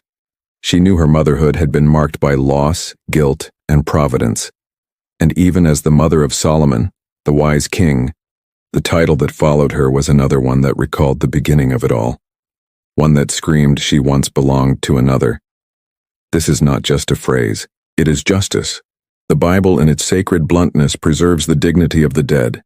It does not erase him. It does not belittle him. It does not dehumanize him. It does not forget him. And by doing so, it teaches us that the memory of the righteous is kept, even if silent. Even if the world continues without naming them. Even if altars are built over their ashes. Solomon knew from an early age he heard the stories in fragments in the nights when his mother wept wordlessly, in the prayers where his father asked for mercy without mentioning names. He, the fruit of a complex union, was heir to two lineages, that of royalty and that of reparation, because no one can reign without first facing the rubble from which they came. And Solomon carried the blood of a king, but also the memory of a loyal warrior betrayed. The scribes could omit. The psalmists could sing of other sorrows. The prophets could aim at future kings, but the lineage of Jesus could not lie. And when Matthew wrote the names one after the other, he paused before that union, David and Bathsheba. But he did not write her name. He wrote the name of the man who had been unjustly killed, and he eternalized the title her who had been the wife of Uriah, because in times when men are forgotten and truths are reshaped, Scripture preserves righteousness, not for scandal but for justice. There was beauty in Bathsheba, but there was also weight. The beauty drew the king. The weight shaped the kingdom. And in every political decision, in every palace intrigue, in every step Solomon took toward the throne, Uriah's name echoed, even if unspoken. It was the name missing from the banquets, the empty place among the mighty men, the sword buried too deep, the blood absorbed by the sand.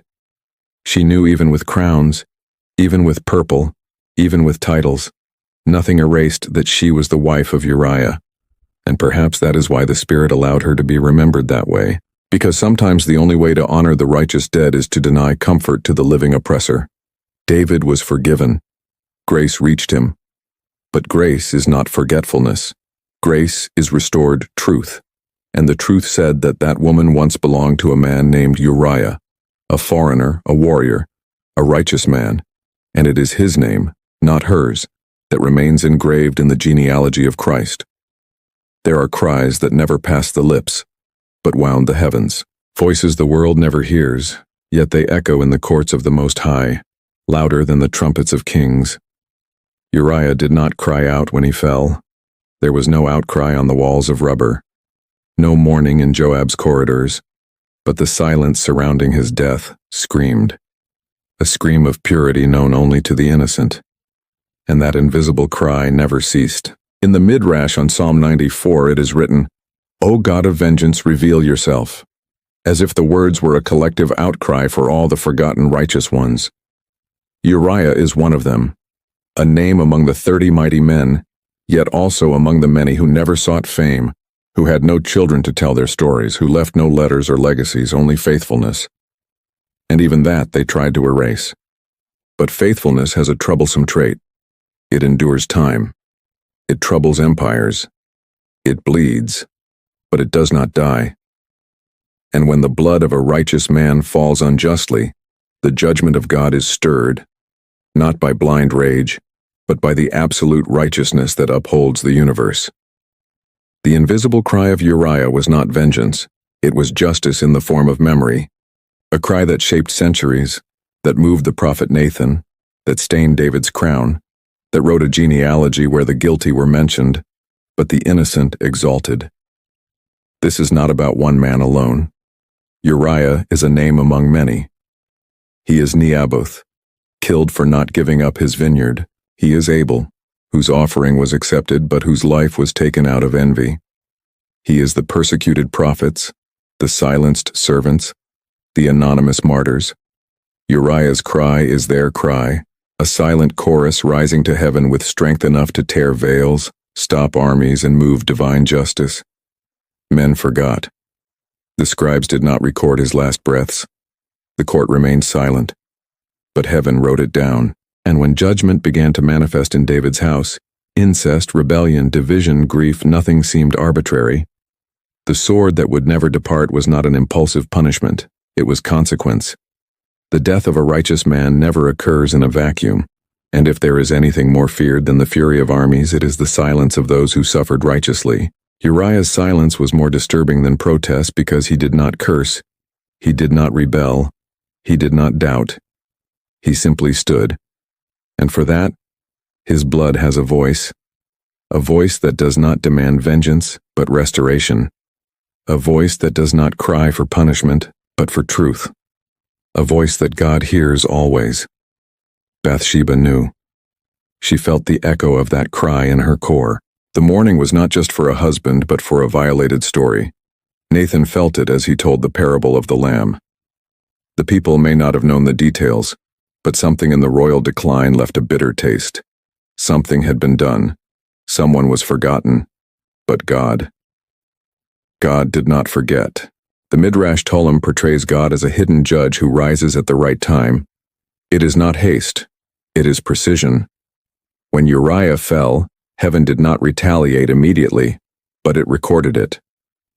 When the messenger returned to Jerusalem with Joab's cold report, the throne remained still, but the spiritual foundations of that throne began to crumble. Because glory cannot be built on the blood of one who served in truth. This is Uriah's cry, a soundless cry with eternal weight. He wrote no psalms, he built no altars, but his name crosses the centuries, not by political force, but by honor. Time would have erased him if not for the divine record. And perhaps that is the greatest miracle of his story. Even in death, Uriah lives. He lives in the text. He lives in God's memory. He lives in the discomfort we feel when we remember. He lives every time Scripture refuses to erase his name from the woman who was taken from him. The invisible cry of Uriah is a reminder that no act of righteousness is forgotten, that every betrayal will be measured, that God's judgment does not fail, and that even in silence the righteous still speak. Even in death they still accuse. Even erased from the halls of men, they still shine in the book of eternity. And as long as there is blood on the earth that cries out, there will be a heaven that listens. The ark, Israel, and Judah dwell in tents, and my lord Joab and the king's servants are camped in the open field. And shall I go to my house to eat, drink, and lie with my wife? As you live, and as your soul lives, I will not do such a thing. Uriah did not speak many words recorded in Scripture, only this. But it was enough. One single statement, one single moment, one single breath of righteousness before the most beloved king of Israel and the darkest plot in his story. Uriah did not preach sermons. He did not offer public prayers. He was not a priest, nor a prophet, nor a scribe. But perhaps he was the purest reflection of a steadfast heart, a heart that feared God more than men, that honored the mission more than rest, that protected others even at the cost of his own joy. Uriah's faith was not dogma. It was posture. It was not memorized. It was conviction etched in his bones. The statement he made to the king was both a testimony and a condemnation. David had sent him home. It was late. There was wine and a wife of recognized beauty. Everything conspired for pleasure. But Uriah saw something else. Tents in the field, blood spilled in rubber, men of God sleeping on stones, and the ark in battle. How could he lie on soft sheets with a burning conscience? He could not, he would not, and he did not. While others stumbled over excuses, Uriah stood on principles. That was Uriah's God. A God who did not need to be named to be feared. A God who did not require sacrifices at that moment, but integrity. And he offered it. Scripture records no more words from his mouth, no complaints, no suspicions, no requests. But those words, few, direct, just, were enough to shake David within. And even so, he continued. Uriah perhaps did not realize he stood before a king torn between passion and remorse, but heaven saw and recorded it, because Uriah's God is not just the God of Israel. He is the God who observes the unspoken details, the choices no one sees, the sacrifices made in secret. The God who sees when someone chooses to sleep among servants rather than violate their conscience. Uriah did not speak for himself.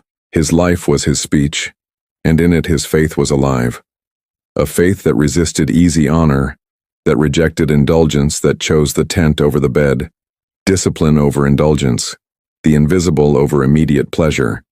He was a foreigner, yes, a Hittite, yes, but no one there embodied the values of a holy God more than he did. There are moments in Scripture when faith is shown with fire. Elijah on Carmel, Moses on sea, Paul in Athens. But there are also moments where faith is a silence that challenges kings, a gesture that unintentionally exposes guilt, a posture that preaches more than 1,000 words. Uriah was that kind of man, and his God was the one who does not need spectacle to act. The same one who exalted Joseph in prison, who heard Hannah without sound, who visited Elijah in the cave with a gentle breeze, was the same one who heard Uriah on the palace steps saying, "I will not do such a thing." History tried to erase him. David tried to cover him with lies, then silence him with distance, then with death. But none of it worked because Uriah's God is also the God of memory. And in the end, it was David's name that was stained, and Uriah's restored. Not in monuments, not in songs, but in the sacred text where every word carries the weight of eternity. Uriah did not see the fruit of his faith. He reaped no rewards. He died a servant, but he lives as a testimony. His single statement is a whisper that survived armies, thrones, and centuries, and within it is inscribed the name of a God who honors the upright, even if they die without glory. Uriah did not know the Messiah, but his name appears in the genealogy of the Anointed One. He left no children, but his name is preserved. He had no pulpit, but eternity preaches through his life. The God of Uriah still reigns, and as long as there are men who choose the tent over the bed, honor over comfort, the invisible over applause, he will continue hearing, recording, preserving, because faith that does not need to be explained, but lived that faith never dies. He wrote no psalms. He did not part the sea. He did not defeat giants. He founded no city, built no altar. Uriah did nothing commonly associated with heroes of faith, except one thing. He remained faithful when no one was watching. And perhaps because of that, because of this integrity that did not seek light, his name remained hidden from the eyes of the world, but not from the eyes of God. What defines an eternal testimony? Miracles, crowds, proclamations in public squares? No. Sometimes it is silence, a gesture, a choice, a loyalty upheld amidst injustice. Uriah left no recorded voice, but his entire life cries out in the great chapter of faith where men and women are remembered for supernatural acts.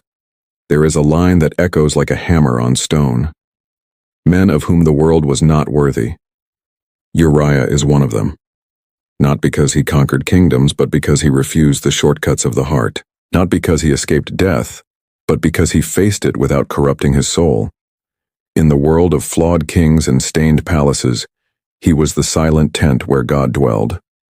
Uriah's testimony was not forged on the battlefield, though he fought there. It was forged in the palace by rejecting manipulation. It was forged in the street by lying down with the servants. It was forged on the way back by carrying the letter of his own end without opening his eyes to suspicion. He didn't run. He didn't protest. He didn't grow bitter. He simply lived as he believed and died as he lived, silent but undefeated.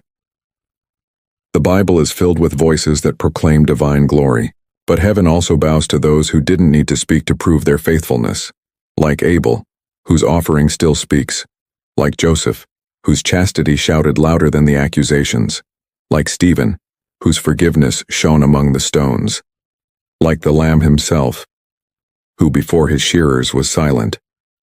Uriah stands among them, a man who didn't try to change his fate with words, but with faithfulness, and that is enough. The absence of descendants did not erase his memory. The royal betrayal did not silence his worth. The fact that he was a foreigner did not prevent his inclusion among Israel's 30 mightiest warriors. He became what many wished to be, righteous to the end, and heaven saw it. History moved on. The kingdom wavered. David's sons fought over the throne. The lineage continued until the birth of a child wrapped in cloth.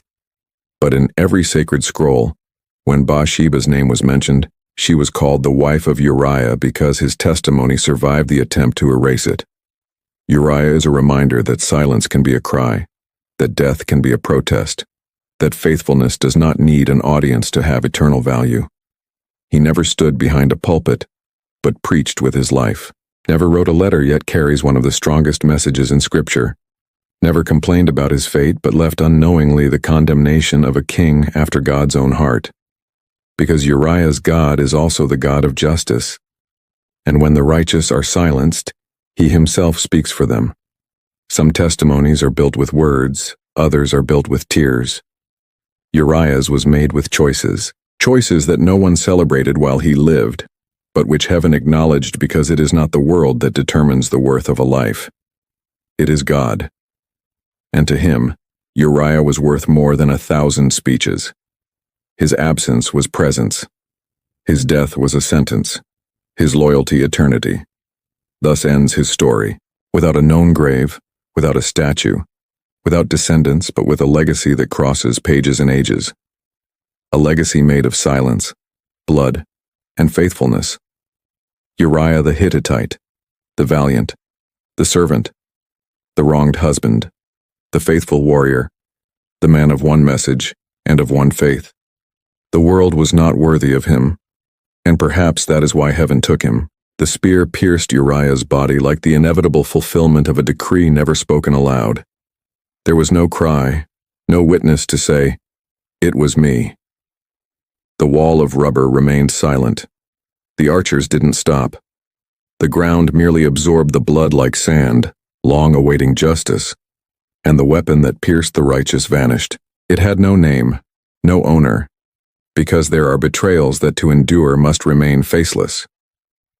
The Talmud hints at what the biblical narrative does not detail, that Uriah's death was not a wartime accident, but a weapon aimed with intent, wielded by hands obedient to dirty orders and forgotten by history. The spear was not thrown by chance. It was calculated, cold, silent, like the letter that condemned him. Its path drew the straight line of hypocrisy between palace and field. And when the body fell, history moved on. The army advanced. The dead man's name was listed as an inevitable loss, but God saw. In oral tradition, much is debated about the identity of the one who held the weapon. Was he a Hebrew? A traitorous Hittite? A hired mercenary? The truth is that the name of the one who threw the spear doesn't matter. What matters is the symbol it carries, because it represents every betrayal hidden behind blind obedience. It represents every hand that wounds to please a superior, every cowardly gesture that prefers not to ask why, but simply obeys. Uriah's spear is not unique. It repeats in every story where the righteous are sacrificed for convenience. Joab didn't throw it, but he positioned it. David didn't touch it, but he wanted it. The executor, just a shadow among soldiers, and Uriah himself didn't even look back. He didn't run, didn't seek shelter. He fought to the end, even knowing perhaps that the ground beneath him was no longer safe. Because his fight was not only against outside enemies, it was against the corruption already breathing within the kingdom, and he chose to die without losing his integrity. The nameless spear is a bitter lesson. It reminds us that injustice often doesn't come with trumpets, but with complicit silences. That cowardice wears uniforms. That betrayal disguises itself as duty, and that the true poison often isn't in the tip of the weapon, but in the intention of the one who delivers it. There are soldiers who kill by order, and there are soldiers who die for honor. Uriah was the latter. His name remains. The assassins does not because heaven does not record dirty hands, only pure hearts. Uriah's memory was preserved not because of who killed him, but in spite of it. He didn't need to take revenge, didn't need to prove his innocence. His life was the proof, and his death, the final testimony in the palace. No one knew who held the spear. Not even Joab wanted to know. The result was enough. Uriah is dead. Those 3 words sealed the official silence, but not God's silence. Because every time an innocent falls by the hands of power, heaven bows not to the killer, but to the victim, and it records. The nameless spear became a symbol not only of betrayal, but of every system that chooses to erase the righteous to preserve the appearance of order. How many invisible spears still pierce the righteous every day? How many Uriahs walk confidently beside allies who deep down have already decided their downfall? The spear doesn't speak, but its lack of a name exposes what many try to hide. That the true culprit is rarely the one holding the weapon, but the one who ordered its use. Uriah didn't have time to react, but he had time to remain faithful. His final steps were not of escape, but of surrender. His last sight was not of a traitor, but of a mission fulfilled. And even if his body fell without glory, his name would stand tall for eternity. Because the spear that struck him was forgotten, but the blood it spilled still cries out, and it keeps crying out. He didn't write psalms. He didn't prophesy before kings. He didn't found a city. He didn't build an altar. He had no children. He didn't even survive his own loyalty. But his name remains. 3,000 years later, the name of Uriah is still there, engraved as a witness in a genealogy that changes everything. Matthew 1:6, and Jesse begot King David, and King David begot Solomon by her, who had been the wife of Uriah. Thus among the names of kings, patriarchs, and prophets stands the shadow of a man who died without heirs, but whose memory God refused to forget. This is no casual mention. It's a cry, a divine whisper that crosses the centuries and says, I remember Uriah the Hittite, the faithful foreigner, the silent warrior, the betrayed righteous man. No verse gives him a direct voice. No scroll bears his signature, but when the Son of God is announced, heaven decides that Uriah's name must be included not by chance but by justice. The genealogy of Jesus could have left out this detail. It could have mentioned only David and Solomon. But no, the Spirit inspired that the woman not be called just Bathsheba, but she who had been the wife of Uriah, as if heaven itself demanded remembrance. As if God, in starting the story of the Messiah, wanted everyone to know. Before glory, there was innocent blood. Before Solomon's wisdom, there was Uriah's pain. There is something astonishing in this divine decision. It's as if the cry for justice that the man could not release in life echoed in the words of Scripture. As if God were saying, you forgot, I did not. Uriah's name is not there merely as a historical fact. It is there as an exposed wound, as a scar that the gospel itself refuses to erase. Because there are sins that were forgiven, but not forgotten, and there are lives that had no altar but became an altar. In the end, Uriah remains silent. He never defended himself, never accused, never demanded, but his blood, like Abel's, continues to cry out from the ground. And it is that cry that upholds the integrity of the text. The gospel doesn't erase it. The Messiah doesn't silence it. The Spirit doesn't ignore it. Uriah's justice lies in his lack of revenge, and his inheritance is found precisely where no one would expect, in the lineage of the Redeemer. Uriah didn't see David's glory. He didn't witness the temple. He didn't see Solomon grow. He died far from the throne's light in the shadow of Rabbah's wall. But even there, even in the sand mixed with blood, God had already decided this man will be remembered. Because heaven doesn't measure worth by fame, nor holiness by titles. It measures by faithfulness. And in that, Uriah became eternal. How many powerful names have been erased? How many unjust kings were buried in oblivion? But Uriah's name remains like a crack in the narrative, an uncomfortable reminder that not all glory comes without cost, that David's rise, the greatest of kings, has at its foundation the blood of a righteous man, and that the Messiah, born from the house of David, carries with him the memory of those who were wronged. The lineage of Christ begins with Tamar, continues with Rahab, Ruth, and then with the wife of Uriah. A red thread of pain, scandal, and redemption runs through the genealogy like an open scar, It's as if God were saying, before you celebrate the Savior, remember those who bled along the way. Uriah bled silently, bravely, unjustly, and that is why heaven would not allow him to be forgotten. Today, as we read the lineage in Matthew, many pass by that verse without pause. But heaven pauses because every time someone reads the wife of Uriah, God once again unveils the memory of a man who chose to die rather than betray his principles. A foreigner who became more Israelite than many of pure blood. A warrior who, though betrayed by his king, did not betray his calling.